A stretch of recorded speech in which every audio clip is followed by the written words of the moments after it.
அனன்யா வந்து இவங்ககிட்ட பூர்ணிமாட்ட சொல்லிட்டு இருந்தாங்க, எனக்கு எல்லாருடைய பெர்ஃபார்மன்ஸும் ஓகே. பட் மாயா வந்து அவங்களுக்கு ஒரு கிளாசிக்கல் டான்ஸ் குடுத்தாங்க. அத அவங்க ஒரு மாரி விளையாட்டா பண்ணிட்டாங்க.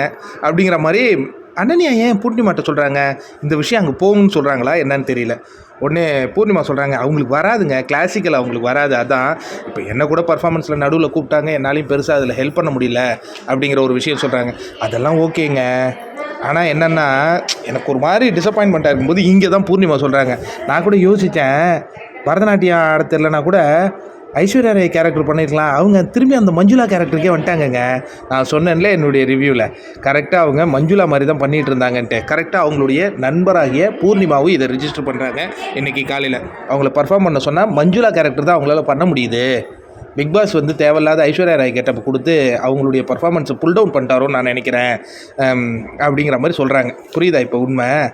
மாயாவுக்கு தெரிஞ்சது அதுதான். 1, 1, 2 தான். 2, 3, 5 தான். இங்க எல்லாம் கிரிஞ்சு. அது மட்டும் தாங்க செட் ஆகும். இத நான் சொல்லல. பூர்ணிமா சொல்ட்டாங்க.